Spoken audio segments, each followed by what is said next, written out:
There it is, pretty straightforward. One other tip I learned on my Alpha build, that because this is a CF part, CF aluminum part bolted to CF, by the nature of the way these holes are drilled, there's a chance that you can tighten this up slightly out of square. And if this lock pin is at all out of square, it could impede the performance of the lock coming through the frame. So if you first time you put this frame in, this battery tray in your frame, if it feels like the lock is not going through the holes, you probably just need to loosen these, adjust the squareness a little bit, and lock it back down. You'll be good to go. This is battery tray has been proven to be a very welcome addition to my Alpha Bird. I have really enjoyed having the ability to pull the battery trays so quickly. This is a much appreciated addition to the kit. I'm glad Matt put that in. So for now, we are as far as I can go right now. I'm going to let the epoxy cure a little bit. So I'm probably going to stretch this into a night 2 part 4 really small video. We'll come back to here in a little bit. I just want to give the epoxy every chance to cure completely. So I'm going to wrap that up here for now, and we'll be back shortly. Alright, our epoxy is finally set up enough to work with here. So I'm going to show you some of the stuff I did off camera. Epoxy, I give it a good half hour, 45 minutes before I try to do anything with it. So this has been nearly an hour, so we're definitely good. Here's a trip I picked up from Tony Whiteside. I don't know if he came up with it or if he learned it someplace else, but you know, when you're epoxying or JB welding on these control rod ends, they're captured on both ends. There's air in this control rod, so if you put the control rod end on this end and then flip the rod around and try to put the other one on, pressure just going to push the other one off. So you install one, get a good layer of epoxy on there, fill the cup up, put it on, and then you use a piece of duct tape to hold that end in place. Flip it over, do the same with this one. Let it cure. The duct tape comes off really easy. Now you have a nice clean. You know your rod end is on all the way. Epoxy's had plenty of time to cure. Do the same thing with the other side. As you can see, the duct tape comes off very clean, nice and easy. Piece of cake. Now one thing I did do, this is simply personal preference, I've learned over the time, these control rod ends are a bit snug over the control rods. Excuse me, the control rod guides are a little snug over the control rod ends. They will go over with a little bit of effort. I find that on an initial build, it's easier just to put them on, eyeball where the Teflon shrink wrap goes, and then epoxy on the ends. It's just a little bit easier. No sense in fighting with it if you don't have to. Let's talk about this epoxy, excuse me, not the epoxy, this Teflon shrink wrap real quick. I know guys that use it and some that don't. I've done it both ways. Basically what you've got here is without this little piece of Teflon shrink wrap, there's a lot of play. The shaft, the control rod has a lot of movement in the guide. The Teflon helps eat up that extra slop, keep the rod nice and square, but since it's Teflon, the Teflon slips over the Delrin insert on that control rod holder very, very easy. The trick to Teflon is if you overheat it, it will get sticky instead of slippery. So use your heat gun on low, start in the middle and work your way to the ends, get all the air bubbles out, and let it cool completely before you try to slide the control rod end over, or you could burr up the ends. As you can see, mine's installed very easily. The movement is good. I just held the control rod up to the boom and eyeballed kind of sort of where the rod ends are going to be. The nice thing about this is they don't have to be exact. The Teflon is over 3 inches long. You've got 3 inches. The rod only moves about that far, so you've got nearly 3 inches of adjustment to get the control rods exactly where you like them. So eyeball the Teflon is plenty. So now we are ready to put our control rod ends links on. Again, we are going to run those in, size them. As far as the length on the shaft, I recommend you run it down about halfway on both sides. Put the control rod on the helicopter, mount the boom, go through your flybarless endpoint checks, and then adjust with the flybarless, system sending center to the rudder, which is happens on most rudder setup pages. You can then adjust the length of these rods, of these ends rather, to get the tail bell crank centered. It's not overly complicated. It takes a little bit of trial and error, but it's not too bad. Also, off camera, I epoxied on my boom support ends. Now, a little trick I did here, and I do apologize, I forgot to film it or even picture it. What I do for these is I temporarily mock up the boom. I put the torque tube's not even in it, tail rod, the boom, tail box isn't on it. I actually put the boom in the boom clamps, slide on the actual rear boom clamp, get the epoxy going, and then bolt the supports to the helicopter. Let them sit in their final positions to cure. That way you know that the tension. You tighten this down on the boom. You tighten up the front boom clamps. The ends can't slide out, and they're going to be held square because it's tight. It's actually bolted up in place. Neat little trick. Helps keep everything square. The control rod's even lengths, and there's no going after the fact going, crap, one of these control rod ends slipped off on me. It's a really neat trick. I don't remember where I picked it up. Probably on Heli Freak, but it works extremely well. One more thing. It's going to be kind of hard to see on the camera. With the 766, Matt has begun including the set screws that you need. It's a 3x12, rather it might be even 3x16 set screw that you can use to take your 7/64 drill bit and drill out the this pilot hole in the control rod end, excuse me, the boom support end, and insert these set screws on all four ends. That effectively nothing. It quite literally pins the boom support. So even if your epoxy were to get weak, this pin is going to keep it from coming apart on you. Don't rely on the pin exclusively. You need the epoxy, otherwise you're just going to slowly eat away at the carbon fiber with the forces on that set screw through the carbon fiber control boom support rod. But it's nice insurance to keep the epoxy extra strong. And then once you've got those holes drilled and pinned, you can take them off the helicopter because they can't go anywhere. You can let it fully cure and sitting on the bench and move on with your project. So with that, we also finished up the tail box, and I went ahead and put the tail box on the helicopter, on the boom. The torque tube slides down inside the boom really easily, nice and smooth. The best way to tell if your torque tube is doing well and your bearings are straight is if you rotate the tail rod. The torque tube end should stay centered in the boom.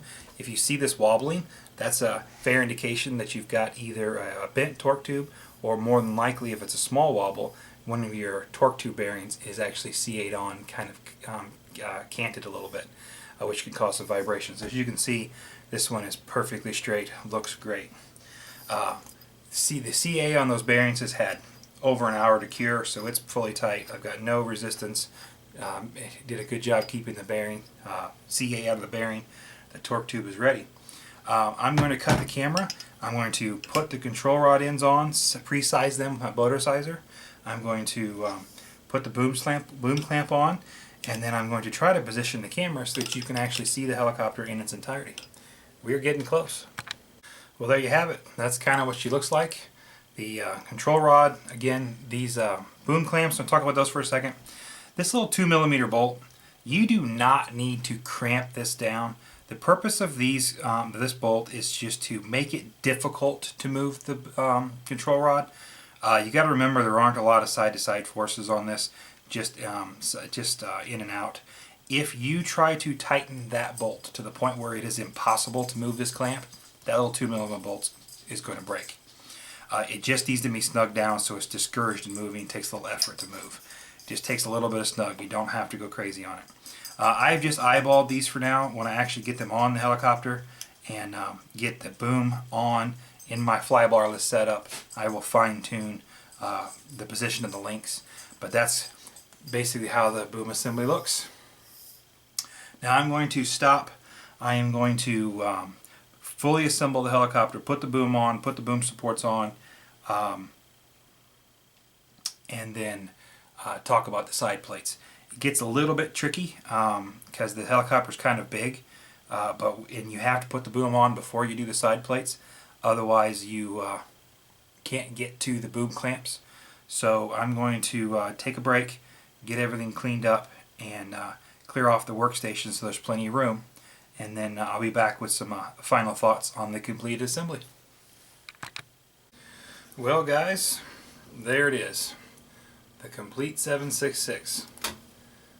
I will be adding some still photos of this bad boy in its entirety to the end of the videos and the various threads online. There are lots of photos out there already. The last thing for us to do is talk about the canopy pieces. That's going to be really hard for me to film with the camera positioned like it is, so I'm going to move the camera. So bear with me for a minute. I'll be right back. Alright, well, I've repositioned my camera, as you can tell. Give you a nice side shot here of it. Apologize for the mess behind it. I've been making quite a mess building this helicopter, and it's a lot of fun, so I haven't stopped to clean. The side panels, grab the appropriate side here. The side panels are mounted in 3 places. You got the rear upper here, rear lower, and then the forward standoff. They are held on with these metric 3x6 socket head screws with these aluminum washers. There are no grommets or anything. The holes for these are already aligned from the factory. So it's just a matter of lining everything up and then using a little bit of Loctite, and the washer will hold the canopy, the side piece, up against the post. It's pretty straightforward. A little bit of blue Loctite on those. You definitely don't want those coming loose. Something I did off the camera before I repositioned it was I went back into my flybar setup and fine-tuned my tail, because as you can tell, if I needed to pop my tail linkage off, it would be very difficult. Popping it off would be easy, but fine-tuning the length is much easier without the side panel here, because you can see through. If I'm just popping it off for repairs, that will come off no problem. I can reach it through the back. But for fine-tuning initial setup, it's definitely easier to have the side panel off. So I highly recommend, you have to take the side panel off to put the boom on, because you can't get to the boom blocks. So I highly recommend you make sure your boom is square and your tail is fine-tuned before you put these on. So we are going to take a little bit of blue Loctite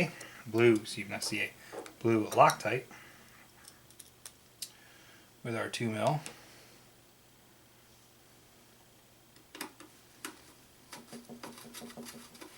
And we're just going to snug them up.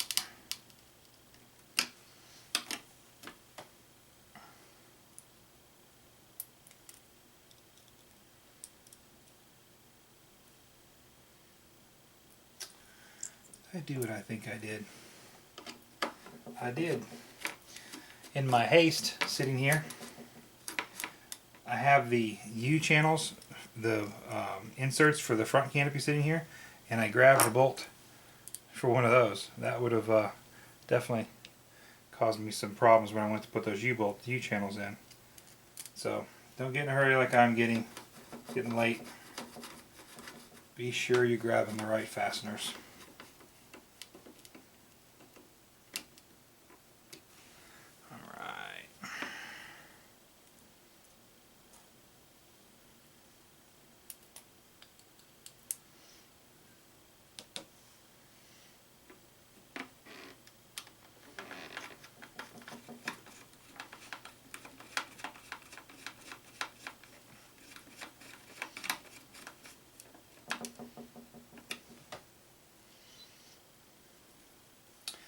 These side panels are a very welcome addition in my book. It's a nice clean look.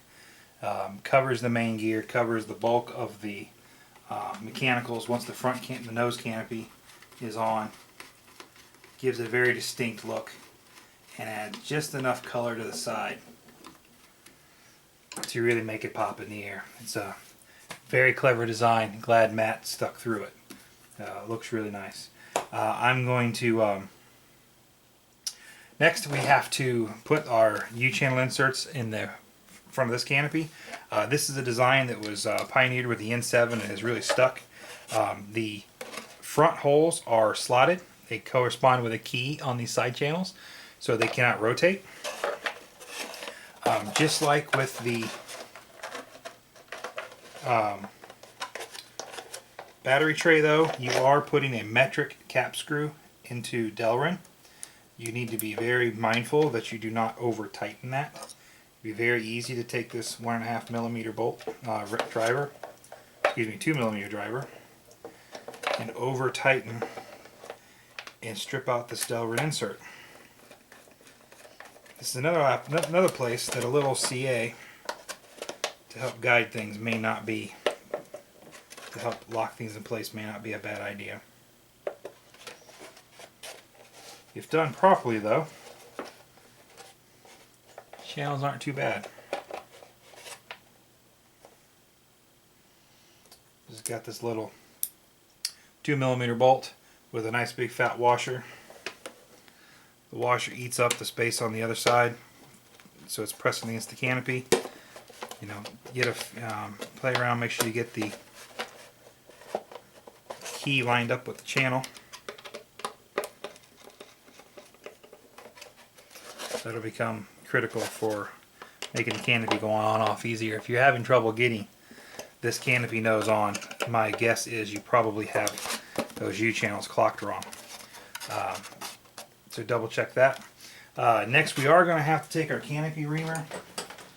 These holes are not going around here somewhere else. We're going to take our canopy reamer and we are going to adjust the holes here to make room for the grommets. These do not come from the factory 100% pre-sized correctly. That's because you can use this hole to adjust the fit of the canopy a little bit. So I like to take the inserts off.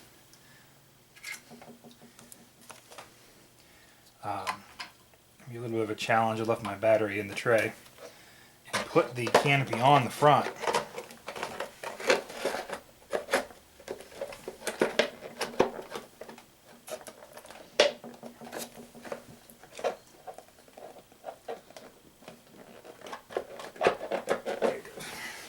And then I can actually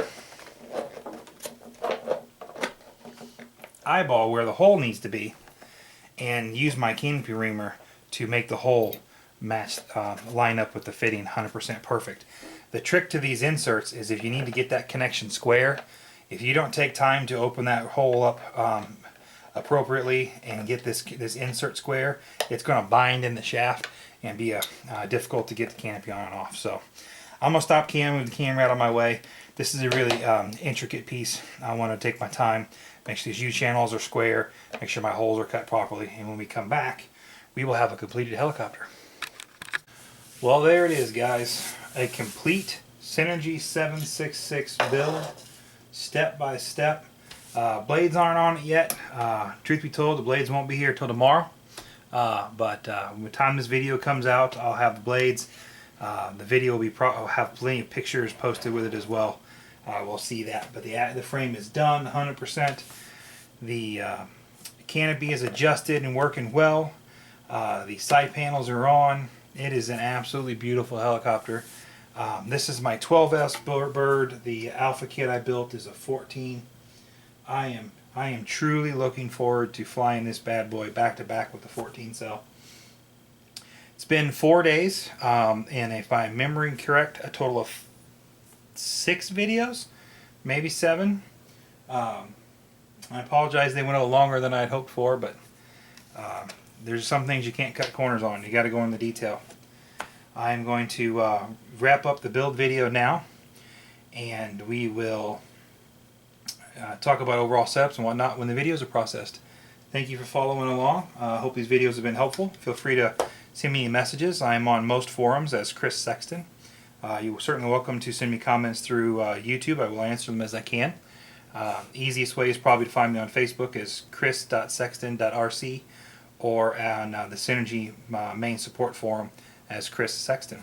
Again, this is Chris Sexton with Team Synergy, and thanks for tuning in.